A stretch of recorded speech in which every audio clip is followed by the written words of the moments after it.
आज के इस क्लास में हम बात करने वाले हैं प्रधानमंत्री कौशल विकास योजना के बारे में।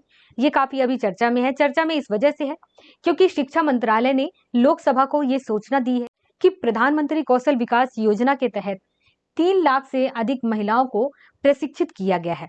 तो इसी वजह से ये मुद्दा चर्चा में है। तो जानते हैं कि आखिर प्रधानमंत्री कौशल विकास योजना क्या है। इस मिशन की शुरुआत 15 जुलाई 2015 में की गई थी। अब बात करते हैं इसके उद्देश्य को लेकर के।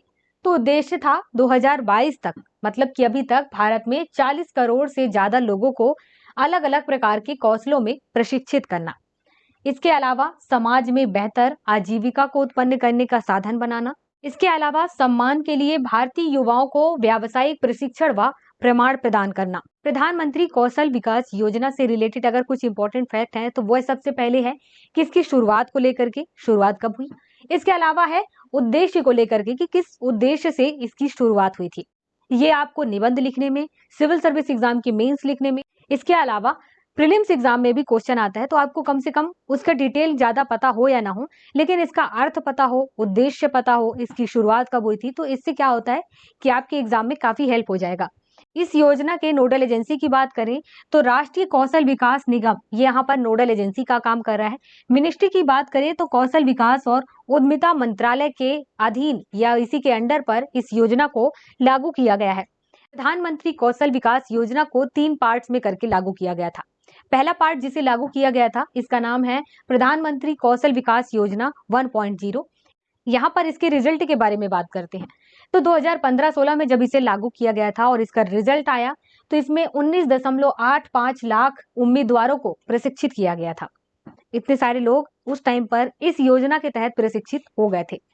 प्रधानमंत्री कौशल विकास योजना का जो दूसरा पार्ट लागू किया गया, लॉन्च किया गया था, तो उसका जो रिजल्ट आया था वह आया था कि 1.2 करोड़ युवाओं को प्रशिक्षित किया गया। यहाँ पर 1.2 करोड़ लोग हैं। इसमें प्रधानमंत्री कौशल विकास योजना का ये पहला पार्ट में जो 19.85 लाख लोग थे वो भी शामिल है। इसके बाद तीसरे पार्ट की बात करें जो कि अभी लागू है, इसमें 717 जिले शामिल हैं। इसके अलावा 28 राज्य और 8 केंद्र शासित प्रदेश इसमें शामिल हैं।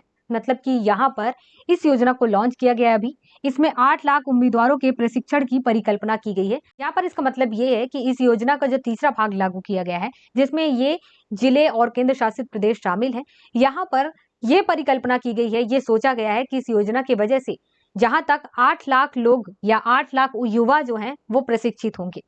इसके बाद प्रशिक्षुओं पर अधिक ध्यान केंद्रित करेगा, मांग आपूर्ति के अंतर को कम करने पर ध्यान देगा।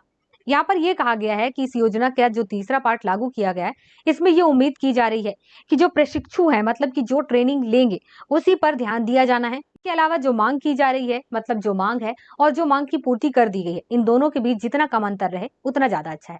तो इस योजना के जो खास फैक्ट थे जो अभी हाल ही में चर्चा में है वो आपको बता दिया गया है। एग्जाम बेस पर इनको याद रखें।